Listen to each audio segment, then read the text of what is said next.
பரிசுத்தமுள்ள எங்கள் பரலோக பிதாவே, 1 சாமுவேல் 25வது அதிகாரத்தினுடைய 2வது பாகத்தை நாங்கள் சிந்திக்க ஜூம் மூலம் கூடிவர கர்த்தர் நீர் உதவி செய்ததற்காக உமக்கு நன்றி.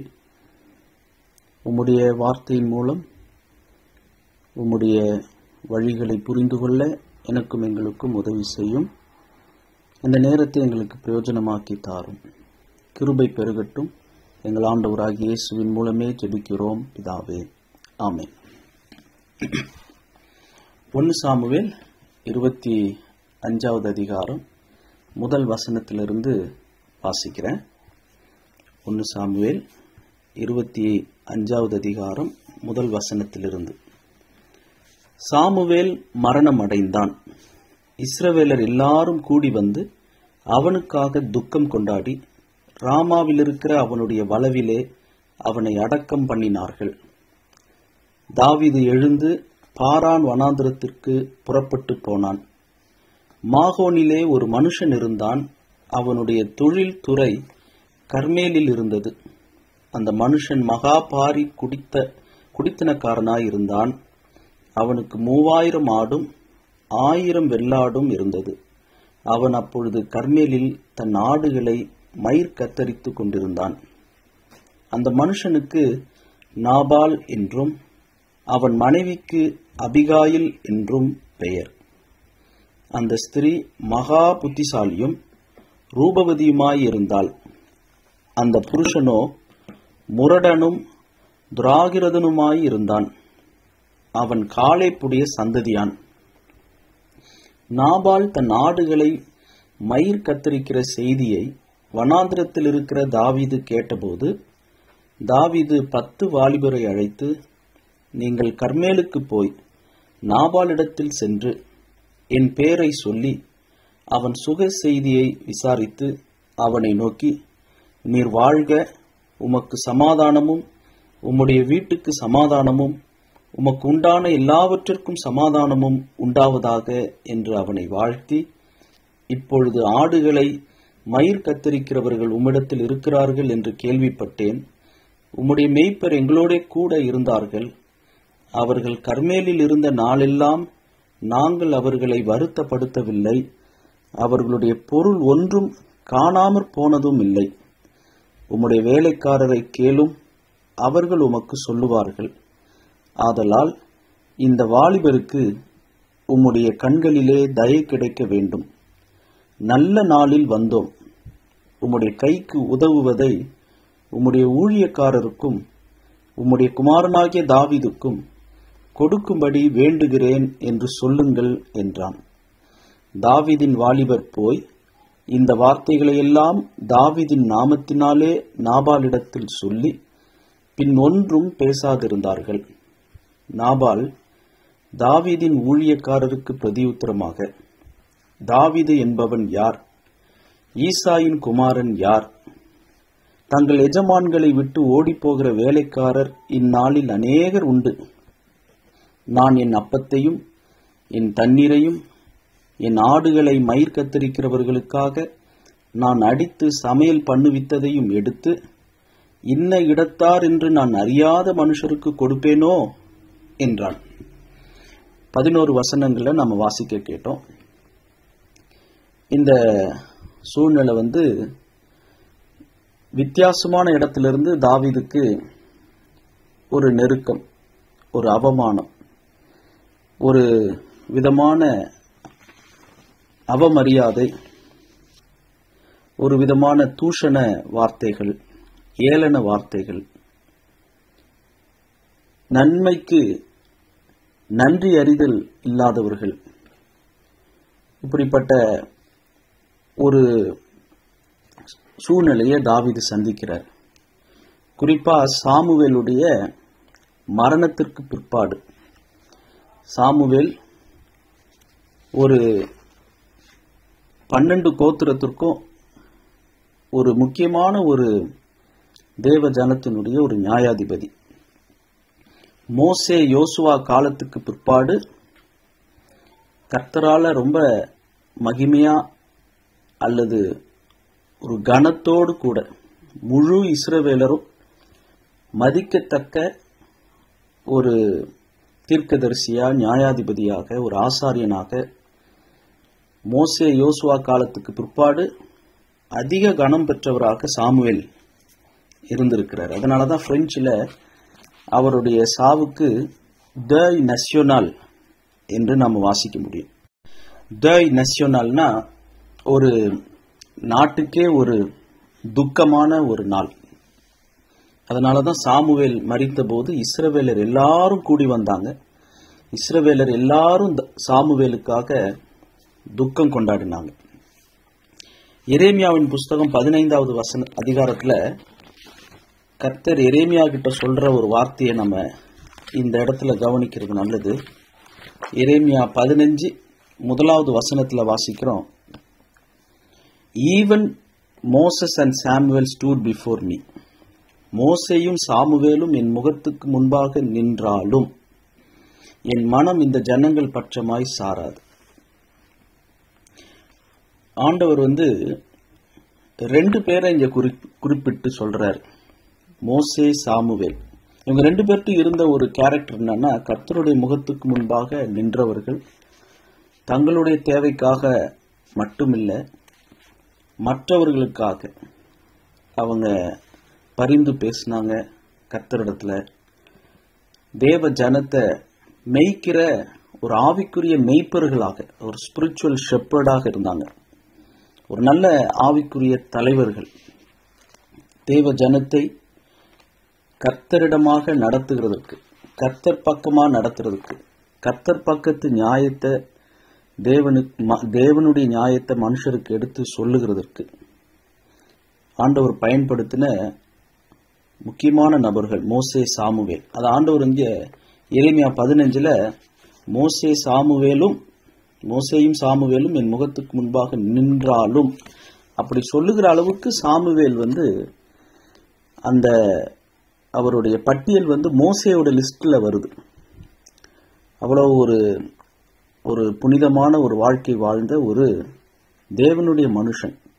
ஆனா அவருடைய மரணத்தை குறித்து ஒரே வசனத்துல ஆவியானவர் எழுதிட்டார். 1 சாமுவேல் 25:1 ஒரே வசனம் தான். சாமுவேல் மரணம் அடைந்தான்.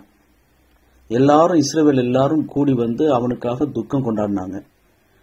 அங்க நாயோத்துல, ராமாவுக்கு அடுத்த நாயோத் என்கிற இடத்துல அவர் தீர்க்கதரிசிகளுக்கென்று ஒரு பாடசாலையை உருவாக்கி அவங்கள பயிற்சி கொடுத்துட்டு இருந்தார். அந்த நாயோத்துல ஊழியம் செய்த அந்த நாயோத்துல அடக்கம் பண்ணாம அவருடைய தாய் தகப்பன் ஊர், அவங்க வீட்டு தோட்டத்திலேயே ராமாவில் இருக்கிற அவனுடைய வளவிலே சாமுவேலை அடக்கம் பண்ணினார்கள்.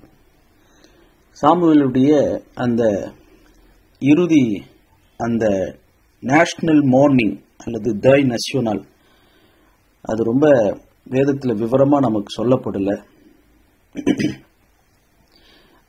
அந்த சாமுவேலுடைய மரணத்துக்கு பிற்பாடு இங்க தாவீது இன்னும் அவர் சவுலுடைய கைக்கு தப்பி பாரான் வனாந்திரத்துக்கு புறப்பட்டு போய் அந்த பாரான் வனாந்திரத்தில் இருக்கும்போது அவர் தான் நன்மை செய்த ஒரு ஐஸ்வர்யவான், ஒரு கனம் பெற்ற மனிதன் என்று நினைத்து எல்லாரும் அவரை மதிப்பாங்க, ரொம்ப மரியாதைக்குரியவர் அப்படின்னு நினைச்சு. ஏன்னா ஒரு காலத்துல தாவீதும் ஒரு மேய்ப்பரா இருந்தவர். தன்னுடைய ஆடுகளுக்காக அவர் எவ்வளவு கஷ்டப்பட்டு வெயில்லையும் குளிர்லையும் ராத்திரி பகல்னு தகப்பன் வீட்டு ஆடுகளை தாவீது மேய்த்தார் என்பது தாவீதுக்கு தெரியும். ஆனா இங்க நாபாலுடைய மேய்ப்பர்கள் ஆடுகளை மேய்க்கும் போது அந்த தாவீதினுடைய ஆட்களும் மனுஷர்களும் நாபாலுடைய மேய்ப்பர்களை மட்டும் இல்லாம அவங்களுடைய மந்தைகளையும் பாதுகாத்தாங்க. 2வது வசனத்துல வாசிக்கிறோம், நாபாலுக்கு 3000 ஆடு 1000 வெள்ளாடு இருந்தது. ஏறக்குறைய 4000 கால்நடைகள். அதை மேய்க்கிறதுக்கு எவ்வளவு மேய்ப்பர்கள் இருந்திருப்பாங்க. அந்த ஏறக்குறைய நைட்ல அந்த மேய்ப்பர்கள் அந்த ஆடுகளை பாதுகாக்கணும்னு சொன்னா அதுக்கு சில பேர் தூங்கிட்டு இருப்பாங்க, பாதி பேர் அந்த ராத்திரியில ஆடுகளை பாதுகாக்கணும். பாதுகாத்த ராத்திரி மேய்ப்பர்கள் தூங்கும் போது பகல் மேய்ப்பர்கள் அவங்க எழுந்து அந்த 4000 ஆடுகளையும் மேய்க்கணும். ஸோ ஒரு ஷிஃப்ட் போட்டு அவங்க பாதுகாத்து இந்த இத்தனை ஆடுகளையும் அவங்க மேய்க்கணும், நல்ல மேய்ச்சல்ல கொண்டு போய் காட்டணும். இந்த நேரத்துல தாவீதும் தாவீதினுடைய மனுஷர்களும் அவங்களுக்கே நெருக்கம், பசி, அவங்களுக்கே சரியான சாப்பாடு இல்லை. ஆனாலும் அந்த ஆடுகள் எல்லாம் அவங்க பத்திரமா பாதுகாத்து அவங்க நாபாலுடைய மேய்ப்பர்களுக்கும் மந்தைக்கும் ஒரு மதிலை போல இருந்தாங்கன்னு சொல்லி பின்னால நாம வாசிக்க முடியும். நாபாலுடைய மேய்ப்பர்கள் நாபாலுடைய மனைவியாகிய அபிகாயில் கிட்ட அவங்களே சொல்லுவாங்க, தாவீதும் தாவீதினுடைய மனுஷரும் எங்களுக்கு ஒரு மதிலை போல இருந்து எங்களை பாதுகாத்துக்கிட்டாங்க.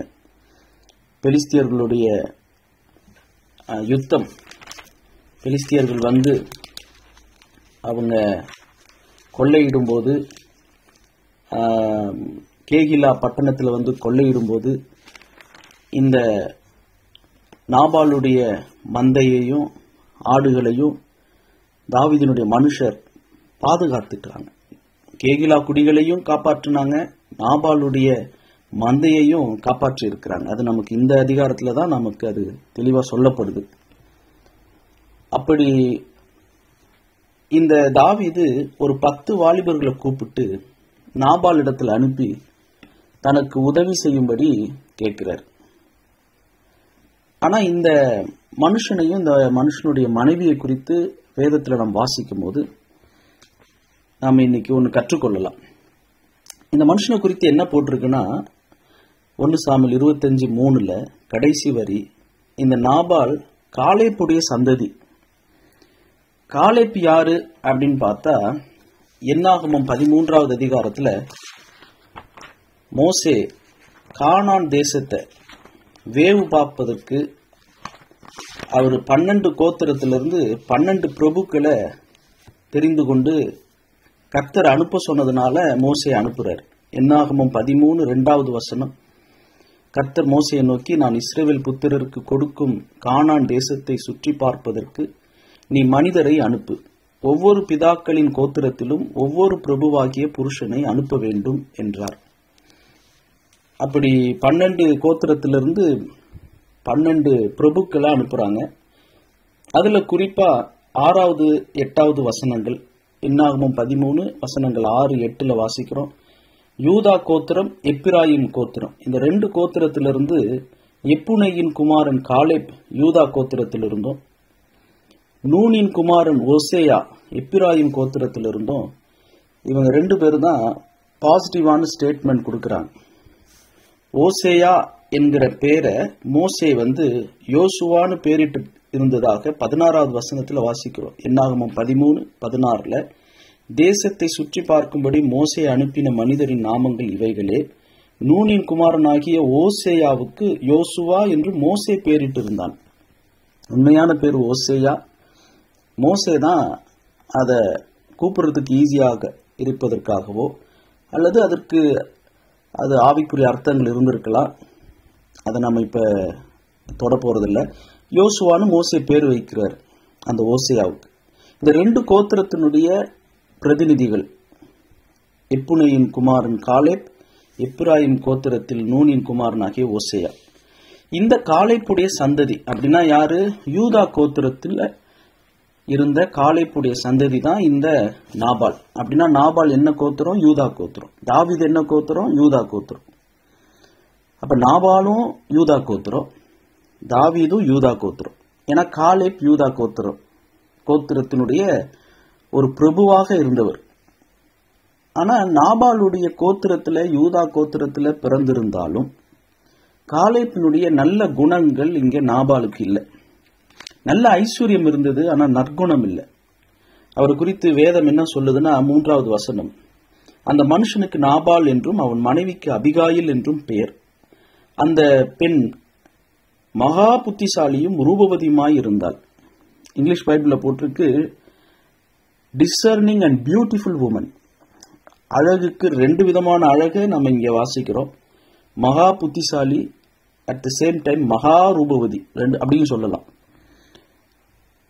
பியூட்டிஃபுல்லாகவும் இருந்தாங்க, ரூபவதியாகவும் இருந்தாங்க, அதே நேரத்தில் மகா புத்திசாலி அல்லது டிசர்னிங் மைண்ட், காரியங்களை சமயோஜித புத்தியோடு பகுத்தறியக்கூடிய நிதான குணமுடைய ஒரு நல்ல அழகான மனம் கொண்ட இருதயம் கொண்ட ஒரு பெண்.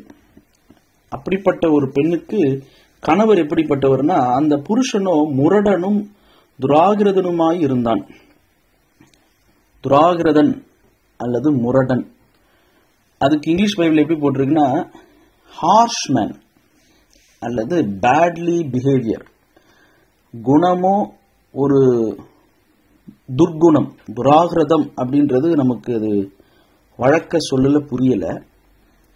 ஒரு துர்குணம், துன்மார்க்கன், பேட்லி பிஹேவியர் உள்ள மனுஷன், அட் த சேம் டைம் ரொம்ப ஹார்ஷான ஒரு மனுஷன். கொஞ்சம் கற்பனை பண்ணி பாருங்க, இன்றைய காலத்துல ஏராளமான அபிகாய்களும் நாபாலை போன்றவர்களுக்கு தான் திருமணமாகி இருக்கு. இந்த நாபாலுடைய பெயருக்கு அர்த்தம் என்னன்னா தந்தையின் சந்தோஷம் அல்லது ஃபாதர்ஸ் ஹாப்பினஸ். இவங்க அப்பா என்ன பண்ணாருன்னா, அபிகாயிலுடைய அப்பா நாபாலுடைய ஐஸ்வர்யத்தை தான் பார்த்தார், வசதியை பார்த்தார், கோத்திரத்தை பார்த்தார். காலேப்புடைய சந்ததி, யூதா கோத்திரம், 3000 ஆடு, 1000 வெள்ளாடு. ஒருவேளை கல்யாணம் ஆகும்போது இவ்வளவு இருந்திருக்காது, இல்லாம இருந்திருக்கலாம். ஆனா அவருடைய வசதி, அவருடைய பணம், பதவி, அந்தஸ்து, இததான் பெண் வீட்டார் அபிகாயிலுடைய அப்பா பார்த்து நாபாலுக்கு பெண் கொடுத்தார். அந்த அபிகாயிலுடைய பேருக்கு அர்த்தம் தந்தையின் சந்தோஷம், ஃபாதர்ஸ் ஹாப்பினஸ். ஆனா அந்த பெண் வீட்டாருடைய சந்தோஷம் துக்கமாய் மாறி இருக்கும். இன்னைக்கும் நிறைய அபிகாயிலுடைய பெற்றோர், பெண் வீட்டார் திருமணம் ஆகும்போது நாபால் போன்றவங்களுக்கு கல்யாணம் பண்ணி வச்சிடறாங்க. இதை கேட்டுட்டு இருக்கிற நிறைய அபிகாயில் இருக்கலாம். இங்க என்ன பண்றது, நிறைய அபிகாயிலுடைய கணவர் நாபாலை போல முரடன், பேட்லி பிஹேவியர், நல்ல குணம் இல்லை, ஐஸ்வர்யம் இருந்த அளவுக்கு நல்ல குணம் இல்லை. பணம், பதவி, அந்தஸ்து இருக்கலாம், நல்ல கோத்திரம் இருக்கலாம், ஆனா முரட்டு குணம், முரடன். அப்படிதான் பைபிளே சொல்லியிருக்கு. அந்த புருஷனும் முரடனும் துராகிரதனுமாய் இருந்தான். முரடன் அப்படின்னு சொல்லும் போது, முரடன் என்று சொல்லும் போது மூடத்தனம், கோபம், அதுலயும் முன்கோபம், புத்தியும் ஞானமும் இல்லை, நிதானம் இல்லை, ஆணவமான வார்த்தைகள், ஏளனமான வார்த்தைகள், அகம்பாவம், தூஷண வார்த்தைகள், சுயநலம், பிறருக்கு பகிர்ற மனமே கிடையாது, பொருள் ஆசை, தன்னுடைய ஐஸ்வர்யம், தன்னுடைய உணவு, தன்னுடைய லாபம் தனக்கு தான் என்கிற எண்ணம். நாபாலை பத்தி தான் சொல்லிட்டு இருக்கிற. இப்படிப்பட்ட ஒரு மனுஷனுக்கு அபிகாயில பிடிச்சி கல்யாணம் பண்ணி வச்சிடுறாரு அபிகாயிலுடைய தகப்பன் அல்லது அபிகாயிலுடைய பெற்றோர். அதனால தகப்பனுடைய சந்தோஷம் என்கிற அர்த்தம் கொண்ட பேர் அபிகாயிலுக்கு இருந்தாலும் தன் தந்தையினுடைய சந்தோஷத்தை தந்தையே கெடுத்துடுறார். இந்த மாதிரி நாபாலுக்கு கல்யாணம் பண்ணி வச்சதுனால இன்னைக்கும் நம்மள நிறைய பேர் இந்த தவற செஞ்சிடறோம். ஒருவேளை எழுத்தின்படி எடுத்தா நாபால் ஒரு கெட்ட மனுஷன், முரடன் அப்படின்னு நம்ம வாசிக்கிறோம். ஆனா எத்தனையோ வீடுகள்ல நல்ல நாபால் அபிகாயில் மேலும் இருக்கிறாங்க, அபிகாயில் நாபாலுடைய சுபாவத்திலையும் இருக்கிறாங்க. பெண்ணை அழகு பார்த்து, பணம், டௌரி, வரதட்சணை பார்த்து இந்த மாதிரி நற்குணசாலியான பெண் இல்லாம கட்டி வைக்கிற பெண் எடுக்கிற மாப்பிள்ளை வீட்டாரும் உண்டு. அதனால ஒரேடியா மாப்பிள்ளனாலே மூடத்தனம், முரட்டுத்தனம், நாபால தான் மிஸ்ஸஸ் நாபாலா ஆயிட்டேன் அப்படின்னு ஒரேடியா கணவனை மட்டும் சொல்லிட முடியாது. இன்னைக்கு இந்த பக்கமும் அப்படி இருக்கிறாங்க, அந்த பக்கமும் இருக்கிறாங்க. சுருக்கமா சொல்லணும்னா, எதை பார்த்து திருமணம் செய்கிறோம்? ஒருவேளை ஆரம்பம் துவக்கம் அற்பமா இருக்கலாம். 10 வருஷம் 20 வருஷம் ஆகும் போதும் அந்த ஆதியில் கொண்டிருந்த அன்பு மனைவி மேலேயும் கணவன் மேலேயும் இருக்குதா? கனியை தான் பார்க்கணும். இதுதான் சரி, இந்த கல்யாணம் தான் சரின்னு சொல்லி கடைசியா உருப்படாம போற குடும்பங்கள் எத்தனை இருக்கு. ஆனா இந்த கல்யாணம் சரியில்லைன்னு சொல்லி அந்த திருமணங்கள் ஆசீர்வாதமா, பல பேருக்கு முன்மாதிரியா தலை நிமிர்ந்து வாழ்கிற எத்தனையோ கணவன் மனைவி இருக்கிறாங்க. அற்பமா எண்ணப்பட்ட திருமணங்கள், அங்கீகரிக்கப்படாத திருமணங்கள் இன்றைக்கு தலை நிமிர்ந்து வாழ்கிறார்கள் கர்த்தருடைய கிருபையினால. ஊழியத்துக்கு ஆதரவாயிருக்கிற மனைவி, ஊழியத்துக்கு ஆதரவாயிருக்கிற கணவர்கள் எத்தனையோ பேர் இருக்கத்தான் செய்யறாங்க. பிள்ளைகளை பக்தியா வளர்க்குறாங்க. குடும்பத்துக்கு முக்கியத்துவம் கொடுத்து வளர்க்கிற மறைந்திருக்கிற முத்துக்கள் இருக்கத்தான் செய்யறாங்க. கர்த்தர் இல்லாதவர்களை, ஞானிகளை வெட்கப்படுத்தும்படி பைத்தியங்களை தெரிந்து கொள்கிறார். அந்த பகுதி இருக்கத்தான் செய்யுது. ஆனா அதே நேரத்தில் இந்த உலக ஞானத்தோடு தவறான முன் உரிமைகள், எதை முன்னுரிமைப்படுத்தி இன்னைக்கு எத்தனை திருமணங்கள் அபிகாயிலுடைய வாழ்க்கையை போல நாசமாயிருக்குது. அவங்களுடைய சந்தோஷம், அவங்க வீட்டாருடைய சந்தோஷம் இல்லாம போய் இந்த மாதிரி ஒரு நாபால் கிட்ட வந்து மாட்டிக்கொண்ட எத்தனையோ பெண்மணிகள் இருக்கிறாங்க. அதுலயும் எனக்கு ரொம்ப சிரிப்பு வரும். நானும் என் மனைவியும் அன்னைக்கு கார் ஓட்டிட்டு வரும்போது நான் இந்த ஏதோ ஒரு கருத்து இப்படி சொன்னேன். மனைவி உழுந்து உழுந்து சிரிக்க, நானும் சிரிக்க. அதாவது என்னன்னா, என்னமோ பெண் வீட்டார் பொம்பளை பிள்ளைங்கள்லாம் என்னமோ நடுக்கடல்ல தத்தளிச்சிட்டு இருக்கிற மாதிரியும், என் பொண்ணை கரையேற்றணும் அப்படின்னு சொல்றாங்க. என்னமோ பெண்கள் எல்லாம் நடுக்கடல்ல உயிருக்கு போராடிக்கிட்டு கதறிக்கிட்டு இருக்கிற மாதிரியும், மாப்பிள்ளை தான் வந்து கரையேற்ற வராரு அப்படின்னு என்னமோ ஒரு பத்தூத் சொவ்தாஷ் அப்படின்னு சொல்லுவாங்க. அந்த மாதிரி ஒரு போட் வருதுன்ற மாதிரி இந்த பெண்ணுடைய பெற்றோரெல்லாம் கரையேற்றுறாங்க. கடைசியா கரையேற்றுறேன்னு கரை மட்டுமே இருக்கிற தீவுல கொண்டு வந்து விட்டு, சுத்தி பார்த்தா கரை மட்டும்தான் இருக்கு, அங்க வந்து விட்டுடுறாங்க. இதுக்கு கரை ஏத்தாமலே இருந்திருக்கலாம், அவங்க நல்லாவாது இருந்திருப்பாங்க. அந்த மாதிரி நிறைய திருமணங்கள். இதை பத்தி நான் ஜோக்கா சொல்லிட்டு இருந்தேன். மனைவி உழுதுவும் சிரிச்சிட்டு இருந்தாங்க. அதுலயும் அந்த காப்பாற்ற வர பத்தூத் சொவ்தாஷ் ப்ளூ பிளாங் ரூஜ் பிரெஞ்சு கொடி ஒப்ஷியம் பிரெஞ்சு நேஷனாலிட்டி மாப்பிள்ள அப்படின்னா என்னமோ இவங்க உயிருக்கு போராடிட்டு இருக்கிறவங்க மாதிரியும், கரை ஏத்துறேன்னு பிரெஞ்சு நேஷனாலிட்டி மாப்பிள்ள ப்ளூ பிளாங் ரூஜ் பிரெஞ்சு கொடியோடு கூட வருகிற கப்பல்னு ஏற்றி கடைசியா கரை மட்டும்தான் இருக்குது, அங்க வேற எதுவுமே இல்லை, சுத்தி பார்த்தா கரை தான் இருக்குது. நல்லா கரை ஏத்துனீங்கன்னு எத்தனை பெண்கள், எத்தனை அபிகாயில்கள் அவங்க பெற்றோரை இன்னைக்கு என்ன செய்யறதுன்னு தெரியாம இருக்கிறாங்க. குண்டர் சட்டத்துல போடுறதா, என்ன செய்யறதுன்னு தெரியாம நான் பாட்டு ஒழுங்கா கடல்லே மூழ்கி போயிருக்கலாம் இந்த கரை ஏறினதுக்குன்னு சொல்லி தவிக்கிற பெண்கள் இருக்கிறாங்க. கரை ஏற்றி விட்டு 20-30 வருஷம் ஆகுது, கரையிலே நிக்கிறாங்க. ஒருவேளை இதை மியூட்ல வச்சு நீங்க சிரிச்சிட்டு இருக்கிறீங்களான்னு தெரியல.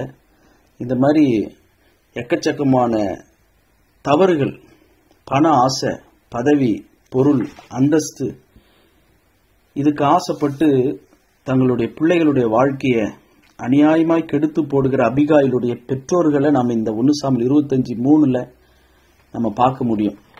இந்த 3வது வசனத்துக்கு பின்னாக மறைந்திருக்கிற அபிகாயிலுடைய வீட்டார், அபிகாயிலுடைய பெற்றோர் செய்த ஒரு தவறு. அதனால அபிகாயிலுடைய இளமை, அந்த பெண்ணினுடைய குடும்ப வாழ்க்கை கசந்து போன துக்கமான ஒரு வாழ்க்கையா வாழ்ந்துட்டு இருக்கிறாங்க. ஆனாலும் அவள் மகா புத்திசாலி, ரூபவதி. இப்படிப்பட்ட ஒரு மொரடான் புருஷங்கிட்ட வந்து மாட்டிக்கிட்டாங்க. அந்த சமயத்துல 4வது வசனத்துல வாசிக்கிறோம், நாபால் தன் ஆடுகளை மயிர் கத்திரிக்கிற செய்தியை வனாந்திரத்தில் இருக்கிற தாவீது கேள்விப்படுறார். ஆடுகளை மயிர் கத்திரிக்கிற காலம் அப்படின்னா புரிஞ்சுக்கிற மாதிரி சொல்லணும்னா, அது விவசாயிகள் அறுவடை செய்கிற காலத்தை போன்றது. விவசாயிகளுடைய அறுவடை காலம் எப்படி ஒரு சந்தோஷமான ஒரு காலம், அறுவடையின் காலம். அதுபோல ஒரு காலம்தான் மேய்ப்பர்களுக்கு இந்த ஆடுகளை மயிர் கத்தரிக்கிற காலம். அந்த ஆடுகள் எல்லாம் நல்ல புல்லுள்ள இடங்களில் மேய்த்து, நல்ல தண்ணீர் கொடுத்து, நல்ல பாதுகாப்பாக தூங்க வச்சு, அந்த ஆடுகளுக்கு எந்த ஒரு வியாதி வராம, அந்த ஆடுகளை எந்த விலங்குகளும் வந்து திருடிடாம பாதுகாத்து, அது அந்த ஆடுகள்கிட்ட இருந்து பால் கறக்கிறது மட்டும் இல்லாம, அது குட்டி போடுற அந்த சென ஆடுகளை பாதுகாக்கிறது மட்டும் இல்லாம, அந்த ஆடுகள்கிட்ட இருந்து வருகிற அந்த ஆட்டு மயிர், அதுதான் அவங்களுக்கு ஒரு பெரிய ஒரு பிஸ்னஸ். அதை விற்பனை செய்யலாம், அதில் தொழில் செய்யலாம்.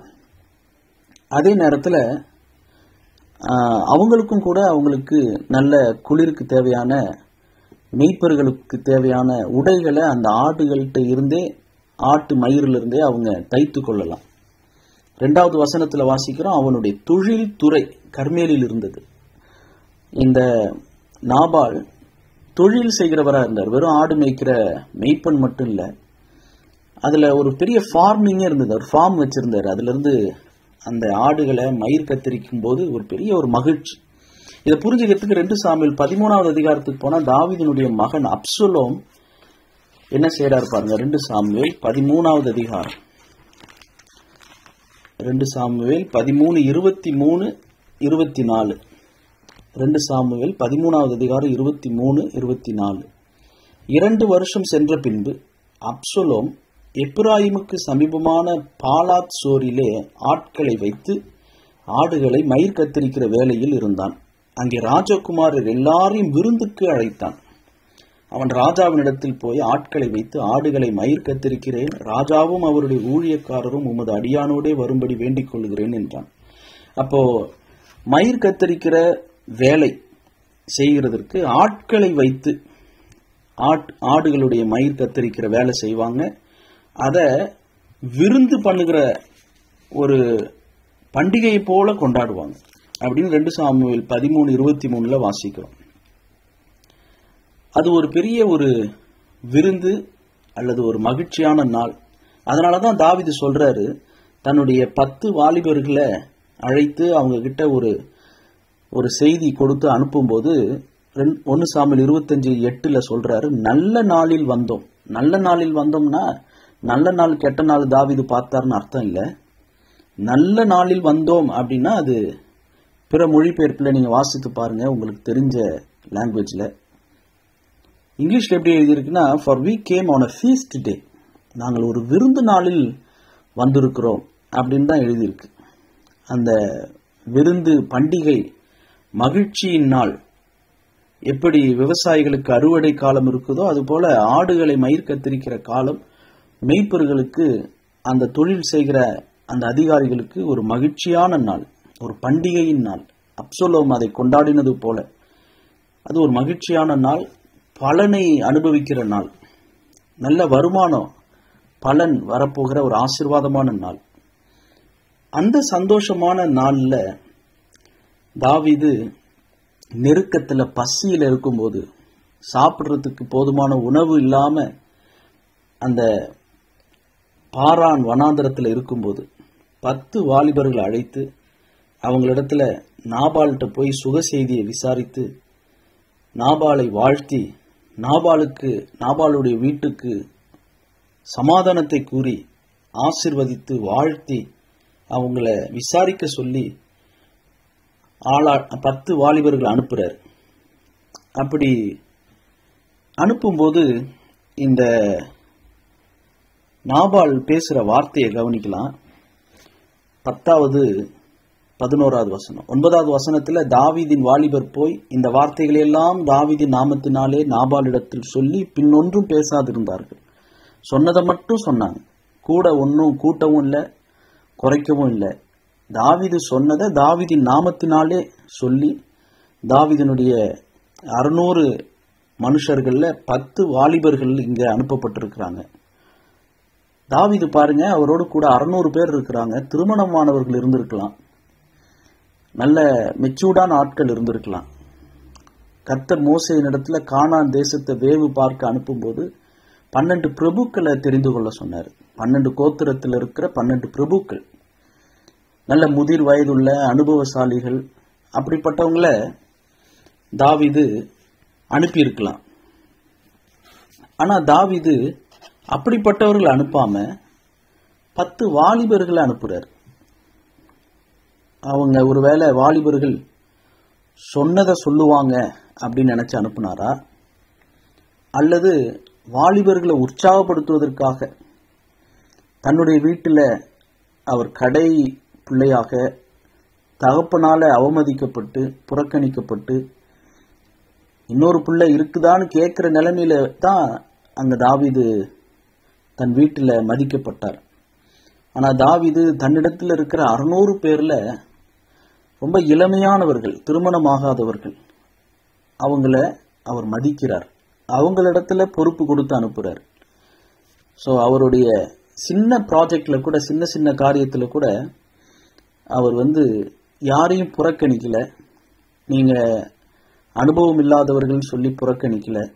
வாலிபர்களை, அதுலயும் 1-2 பேர்ல 10 வாலிபர்களை குழுவா அனுப்புறாரு. அவங்களுக்கும் சேதம் வரக்கூடாது. குழுவா போய் அவங்க சொல்லும்போது நாபாலுக்கும் அது உறுதியா இருக்கும்.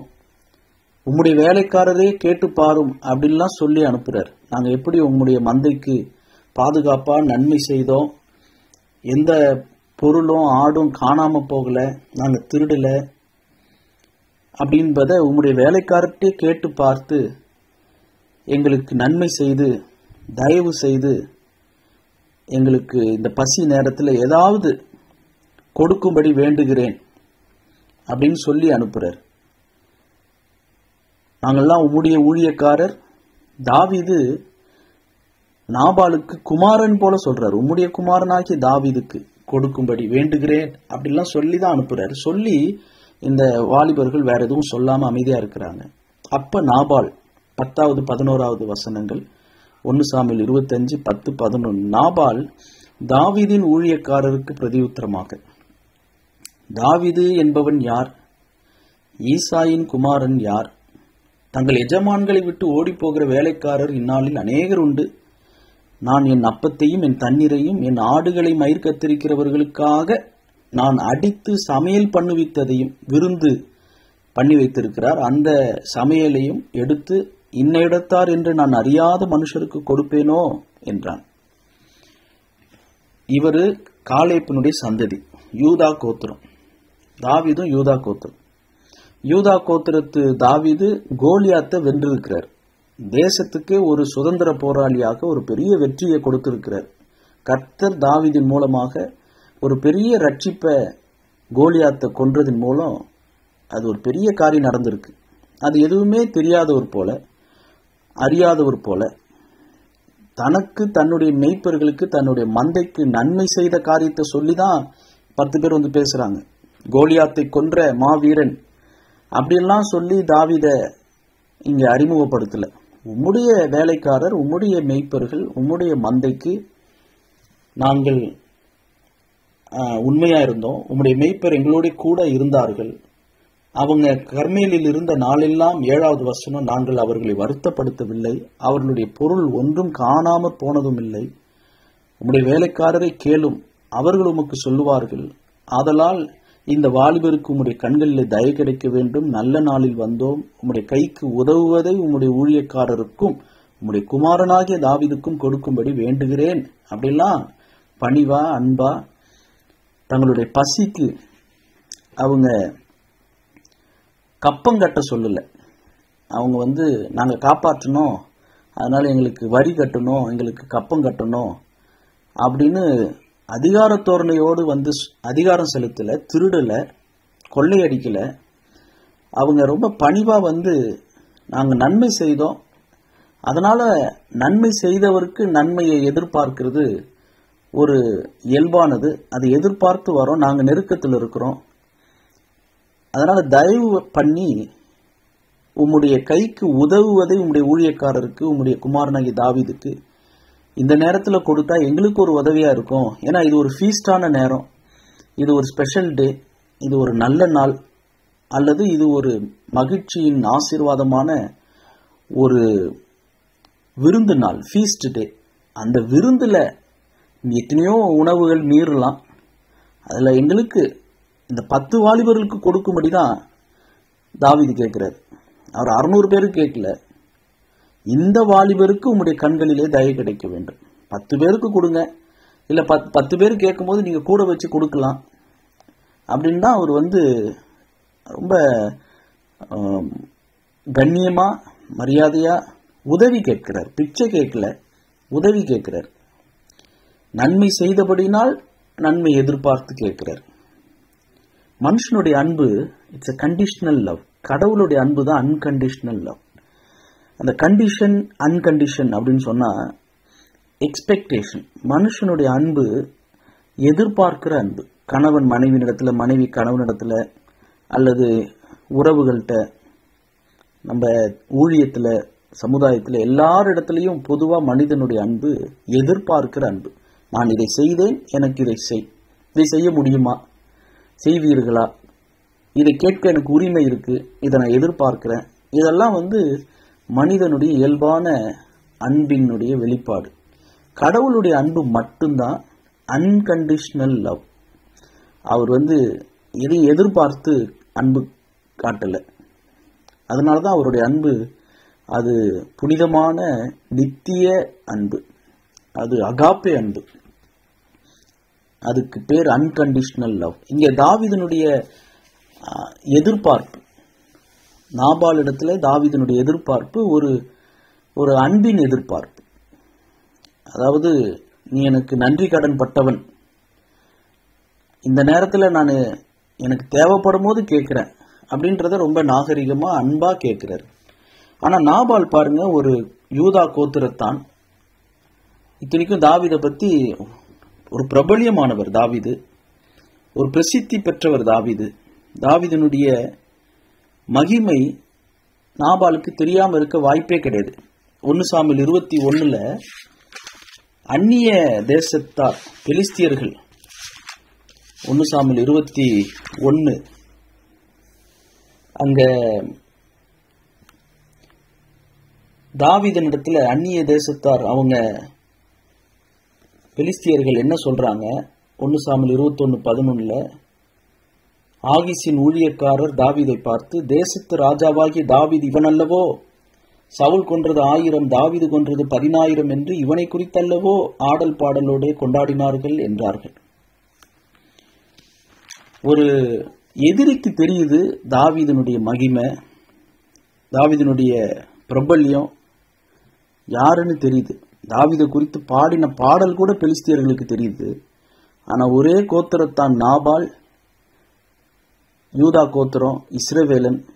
அதுலயும் ஒரு நல்ல ஒரு தொழில் செய்யக்கூடிய ஒரு பெரிய ஐஸ்வர்யவான், பணக்காரன். அவர் என்ன சொல்றாரு? தாவீது என்பவன் யார்? ஈசாயின் குமாரன் யார்? இன்னைக்கு எஜமான்களை விட்டு ஓடி போகிற வேலைக்காரர் இந்நாளில் அநேகர் இருக்கிறாங்க. அப்படி இருக்கும்போது நான் என்னுடைய அப்பத்தையும் தண்ணீரையும் என்னுடைய விருந்து சமையலையும் எடுத்து யாருனே தெரியாத, நான் அறியாத மனுஷருக்கு, இன்ன இடத்தார் என்று அறியாத மனுஷருக்கு நான் எப்படி கொடுக்க முடியும்னு கேட்கல, நான் கொடுப்பேனோ அப்படின்னு ரொம்ப சுயநலமா, அகம்பாவமா, ஏளனமா, ஆணவமா, தூஷணமான வார்த்தைகளை நிதானம் இல்லாம இங்க நாபால் பேசுறார். புதிய ஏற்பாட்டில் நாம் வாசிக்கிறோம், 1 பேதுரு 4வது அதிகாரம் 10வது வசனத்துல,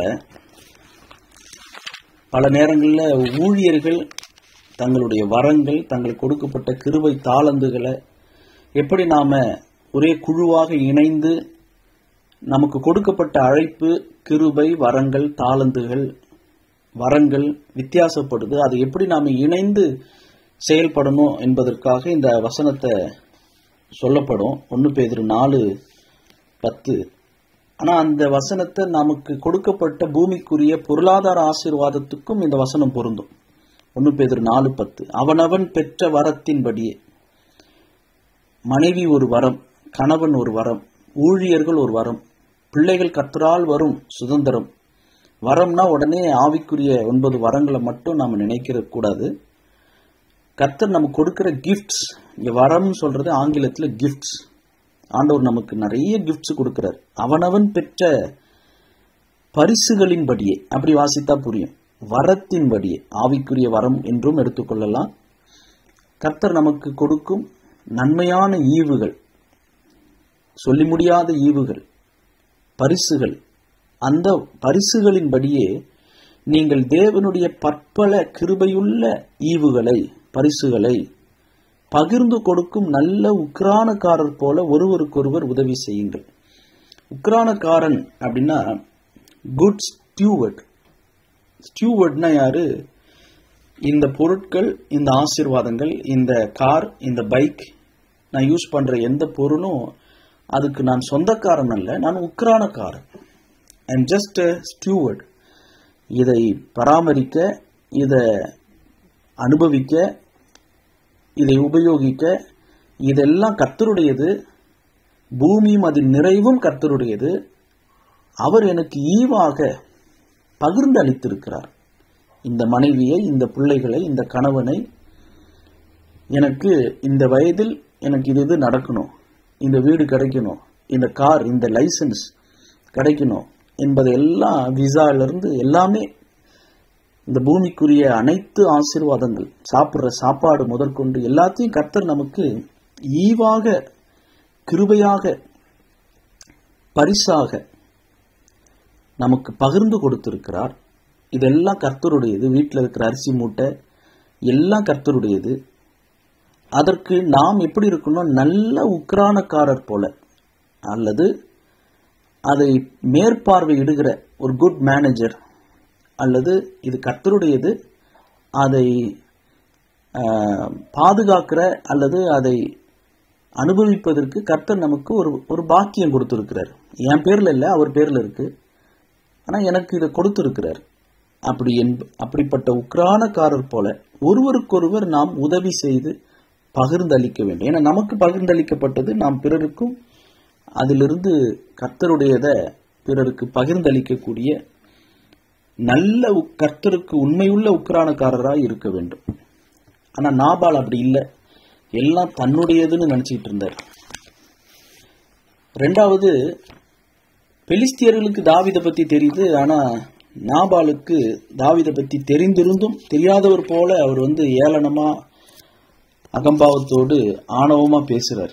புதிய ஏற்பாட்டில் அப்போஸ்தலர்களை குறித்து நாம் வாசிக்கிற எபேசியர் 4வது அதிகாரம் 13வது வசனத்துல 5 வகையான ஊழியங்கள் கர்த்தருடைய தோட்டத்துல, கர்த்தருடைய மந்தையில, கர்த்தருடைய குடும்பத்துல, கர்த்தருடைய ஆலயத்துல, திருச்சபையில, இந்த பூமியில கிறிஸ்துனுடைய வருகை வரை.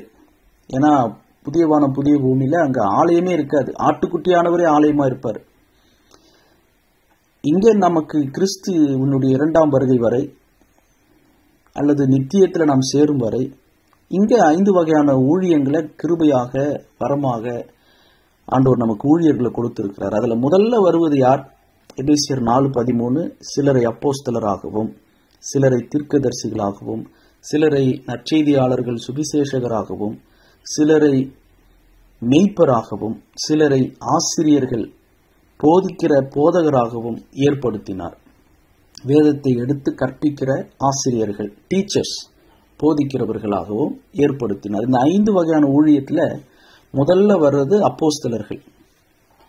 1 கொரிந்தியர் 12 நாம் வாசிக்கிறோம். 1 கொரிந்தியர் 12வது அதிகாரம் 28வது வசனத்திலையும் வாசிக்கிறோம். தேவனானவர் சபையிலே முதலாவது அப்போஸ்தலரையும், 2வது தீர்க்கதரிசிகளையும், 3வது போதகர்களையும், பின்பு அற்புதங்களையும், பின்பு குணமாக்கும் வரங்களையும், ஊழியங்களையும், ஆளுகைகளையும், பலவித பாஷைகளையும் ஏற்படுத்தினார். இது முதல்ல வர்றது தேவன் ஏற்படுத்தினது என்ன? முதலாவது அப்போஸ்தலர்கள். தேவனானவர் ஏற்படுத்தினார். முதல் சொல், கடைசி சொல் 28வது வசனத்தினுடைய 1 கொரிந்தியர் 12:28 முதலும் கடைசியும் எப்படி வாசிக்கிறோம்? தேவனானவர் சபையிலே ஏற்படுத்தினார். தேவனே ஏற்படுத்தினது முதலாவது அப்போஸ்தலர்கள்.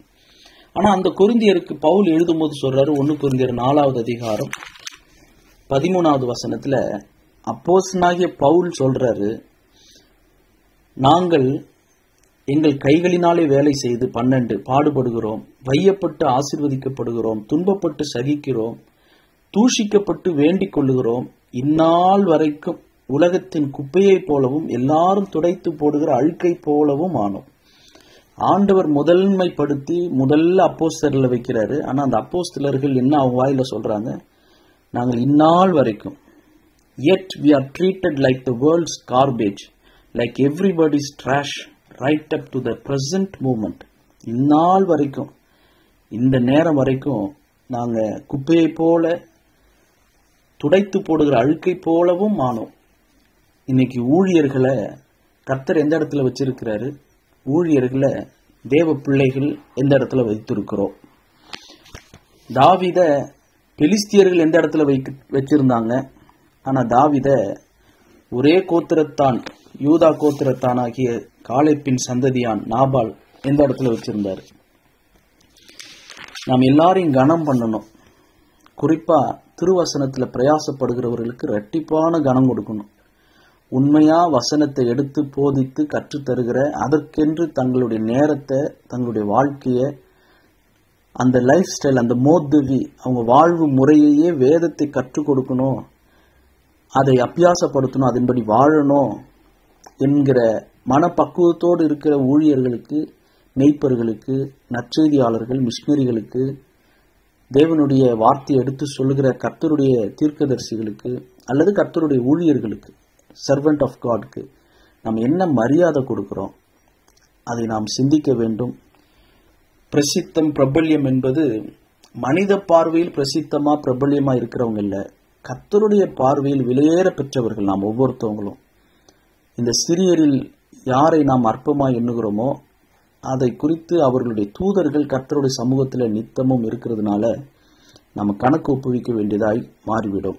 அதனால முடிந்தவரை, கூடுமானவரை, நான் அப்போஸ்தல கிறிஸ்தவ சபை, அப்போஸ்டலிக் கிறிஸ்டியன் அசம்பிளி, ஏசிய திருச்சபை புரசைவாக்கத்தில் சாம் சுந்தரம் ஐயா அன்னைக்கு உயிரோடு இருந்தாங்க. அவங்க கையினால நாங்கள் ஒரு 12 பேர் பிரதிஷ்டை செய்யப்பட்டு வட இந்தியாவுக்கு அனுப்பப்பட்டோம். சென்னை புரசைவாக்கம் அப்போஸ்தல கிறிஸ்தவ சபை சாம் சுந்தர ஐயா மூலமா. அந்த சபையில இருந்த மூத்த ஊழியர்கள் மூலமா நான் கேள்விப்பட்டதை சொல்றேன். ஜி சுந்தரம் ஐயா அவங்க கிட்ட யாராவது வந்து மற்றவங்களை பத்தி குறை சொன்னா அவர் உடனே கண்ணை மூடி கையை தூக்கி ஸ்தோத்திரம் ஸ்தோத்திரம் ஸ்தோத்திரம் ஸ்தோத்திரம்னு துதிக்க ஆரம்பிச்சிருவாராம். ஜி சுந்தரம் ஐயா குறித்து நான் கேள்விப்பட்டது, நல்ல மூத்த ஊழியர்கள், அங்க பல வருஷமா ஊழியம் செய்கிற ஊழியர்கள் சொல்லி நான் கேள்விப்பட்டது. ஜி சுந்தரம் ஐயா கிட்ட வந்து குறை சொல்ல யாராவது துவங்கினாங்கன்னா இன்னொருத்தவங்களை பத்தி, அவர் கண்ணை மூடிட்டு கையை ரெண்டுத்தையும் மேல தூக்கிட்டு ஸ்தோத்திரம் ஸ்தோத்திரம் ஸ்தோத்திரம் ஸ்தோத்திரம் அவங்களா போற வரைக்கும் சொல்லிட்டு இருப்பார். அப்பா, யோசித்து பாருங்க. நான் உங்களுக்கு சாதகமானவரும் இல்லை, அவங்களுக்கு சாதகமானவரும் இல்லை, நான் கர்த்தரை துதிக்கிறேன் அப்படின்னு இருப்பாராம். அதனாலதான் ஏசிய திருச்சபை இத்தனையா இவ்வளவு வளர்ந்தது, உயர்ந்தது. அவருடைய நாவை காத்து கொண்டார். நாபாலை போல் இருக்க போகிறோமா, அல்லது ஜி சுந்தரம் ஐயா மாதிரி நம்முடைய நாவல தன் அயலான் மேல் சொல்லப்படும் நிந்தையான பேச்சை எடுக்காம, தன் தோழனுக்கு தீங்கு நினைக்காம நாம இருக்க போறோமா? சங்கீதத்துல தான் அந்த வசனம் வருது. எனக்கு பிடித்த வசனங்கள்ல ஒரு வசனம் அது. சங்கீதம் 15, கர்த்தாவே யார் உம்முடைய கூடாரத்தில் தங்குவான், யார் உம்முடைய பரிசுத்த பர்வதத்தில் வாசம் பண்ணுவான். உத்தமனாய் நடந்து நீதியை நடப்பித்து மனதார சத்தியத்தை பேசுகிறவன் தானே. அவன் தன் நாவினால் புறங்கூறாமலும் தன் தோழனுக்கு தீங்கு செய்யாமலும் தன் அயலான் மேல் சொல்லப்படும் நிந்தையான பேச்சை எடுக்காமலும் இருக்கிறான். ஆகாதவன் அவன் பார்வைக்கு தீழ்ப்பானவன். கர்த்தருக்கு பயந்தவர்களையோ கனம் பண்ணுகிறான். கர்த்தருக்கு பயந்தவர்களையோ கனம் பண்ணுகிறான். ஆணையிட்டதில் தனக்கு நஷ்டம் வந்தாலும் தவறாதிருக்கிறான். தன் பணத்தை வட்டிக்கு கொடாமலும் குற்றமில்லாதவனுக்கு விரோதமாய் பரிதானம் வாங்காமலும் இருக்கிறான். இப்படி செய்கிறவன் என்றென்றைக்கும் அசைக்கப்படுவதில்லை. ஜெபம் செய்வோம். பரிசுத்தமுள்ள எங்கள் பரலோக பிதாவே, அசைக்கப்படாத ஒரு வாழ்க்கை, கர்த்தருக்கு பயப்படுகிறவர்களை கனம் பண்ணுகிற ஒரு வாழ்க்கை, தன் நாவினால் புறங்கூறாமல், அயலான்மையில் சொல்லப்படும் நிந்தியான பேச்சை எடுக்காமல், தன் தோழனுக்கு தீங்கு செய்யாமல், கர்த்தருடைய பர்வதத்தில் ஏற தங்க வாசம் பண்ண, அப்படிப்பட்ட நல்ல உத்தமமாய் நடக்க, நீதியை நடப்பிக்க, மனதார சத்தியத்தை பேச, உண்மையை விளக்கமாக பேச கர்த்தாவே எங்களுக்கு உதவி செய்யும். நாபாலை போல ஏளனமாக, ஆணவமாக, தூஷண வார்த்தைகளை பேசி அவமதித்து, யாருனே தெரியாதுன்னு சொல்லுகிற பொய் பேசாமல், கர்த்தருடைய ஊழியர்களை குப்பையை போல நடத்தாம, கர்த்தர் முன்னுரிமைப்படுத்துகிற தேவ ஊழியர்களை, பிதா கனம் பண்ணுகிற ஊழியர்களை, ஒருவன் எனக்கு ஊழியம் செய்வானானால் பிதா அவனை கனம் பண்ணுவார் என்று எழுதியிருக்கிறது. பிதா கனம் பண்ணுகிற ஒருவரை நாங்கள் கனவீனம் பண்ணாமல், அவமதிக்காமல், நல்ல உக்ரானக்காரராக, கர்த்தருக்கு உண்மை உள்ள உக்ரானக்காரராக, ஸ்டியூவர்ட்ஸா, எதுவுமே எங்களுடையதல்ல, எங்களுக்கல்ல கர்த்தாவே, எங்களுக்கல்ல, இதெல்லாம் உம்முடையது, உமக்கானது என்கிற அந்த நல்ல தெளிவோடு கூட நாங்கள் நடந்து, உம்முடைய ஊழியர்களுக்கும் பரிசுத்தவான்களுக்கும் ஏழைகளுக்கும் ஆண்டவரே நாங்கள் இறங்கி நாங்கள் நன்மை செய்ய, பகிர்ந்து கொடுக்க எங்களுக்கு உதவி செய்யும். முரட்டு குணத்தையும் எல்லா விதமான துர்குணங்களையும் எங்களை விட்டு அகற்றும். அபிகாயிலை போல எங்களை மாற்றும். நல்ல மன தெளிவையும் மகா புத்திசாலியாக, அந்த ரூபம், அந்த ரூபவதியாக, அந்த அழகாக நாங்களும் எங்கள் இருதயத்திலே சுத்தமுள்ளவர்களாக இருக்க உதவி செய்யும். சாமுவேலுடைய வாழ்க்கை ஒரு ஜபிக்கிற ஒரு தாயினுடைய ஜபத்திற்கு பிறந்த ஒரு மகன். தன் வாழ்நாள் முழுவதும் ஜபித்து கொண்டிருந்த சாமுவேல், மோசேயையும் சாமுவேலையும் நீர் ஒரே இடத்தில் வைத்து பேசினீர். ஆண்டவரே பிதாவே, நீர் எந்த அளவுக்கு அந்த குழந்தை சாமுவேலை கடைசி வரைக்கும் நீர் கனம் பண்ணினீர். ஆண்டவரே, சாமுவேலுக்காக உமக்கு ஸ்தோத்திரம். ஆண்டவரே, ஏறக்குறைய ஒரு 3000 வருஷத்துக்கு முன்னாடி நடந்த இந்த செய்தியை நாங்கள் தியானிக்கும் போது உண்மையிலேயே சாமுவேல் நேற்று இறந்து போனது போல என்னுடைய மனம் அந்த துக்கம், சாமுவேலுடைய மரண காரியங்களை சிந்திக்கும் போது எத்தனையாய் அந்த காலத்து இஸ்ரவேல் மக்கள் சாமுவேலுக்காக துக்கம் கொண்டாடி இருப்பாங்க. கர்த்தாவே, இன்றைக்கும் பரிசுத்தவான்களை கர்த்தர் நீர் எடுத்துக்கொள்ளுகிறீர். நீதிமான்கள் அழிந்து போறாங்க. எத்தனையோ தேவ பிள்ளைகள் மரித்து கொண்டிருக்கிறாங்க. இன்னும் புதிய சாமுவேல்களை கர்த்தர் எழுப்பும். கர்த்தருடைய சத்தத்தை கேட்டு பழகி ஜெபிக்கக்கூடிய தேவ ஊழியர்களை கர்த்தர் எழுப்புவீராக. அன்னாள்களை எழுப்புவீராக. ஜெபித்து பொருத்தனை செய்து பிள்ளைகளை ஊழியத்திற்கென்று கர்த்தருக்கென்று அர்ப்பணிக்கிற பெற்றோர்கள் எழும்புவார்களாக. கர்த்தர் இந்த நாளில் நாங்கள் சிந்தித்த கர்த்தருக்குரிய சிந்தனைகளுக்காக உம்மை ஸ்தோத்தரிக்கிறோம். கர்த்தருடைய வேதத்தின் மீது பிரியமாயிருக்கிற எங்கள் மீது கர்த்தருடைய பாக்கியம், நன்மை உண்டாகட்டும். கர்த்தருடைய வேதத்தில் பிரியமாயிருக்கும் போது நாங்கள் செய்வதெல்லாம் வாய்க்கும் என்று வாசிக்கிறோம். கர்த்தர் இந்த மாதம் முழுவதும், இந்த வருடம் முழுவதும் உடைய வருகை வரை உடைய நாமத்தை மகிமைப்படுத்தும். எங்களிடத்துல யார் வந்து யாரை குறித்து கனவீனமாய் பேசினாலும் உடனே கர்த்தரை ஸ்தோத்தரிக்கக்கூடிய ஜி சுந்தரம் ஐயாவை போல எங்கள் நாவை காத்துக்கொள்ள கர்த்தர் உதவி செய்யும். எல்லா காவலோடும் எங்கள் இருதயத்தை காத்துக்கொள்ள ஒப்புவிக்கிறோம். மீண்டும் நாங்கள் இந்த அதிகாரத்தை தொடரும் போது கர்த்தருடைய மகிமை, தேவ நீதி வெளிப்படட்டும். உமக்கே துதிகன மகிமை செலுத்தி எங்கள் ஆண்டவரும் இரட்சகரும் மீட்பருமாகிய இயேசு கிறிஸ்துவின் நாமத்தில் ஜெபிக்கிறோம் பிதாவே. ஆமேன், ஆமேன்.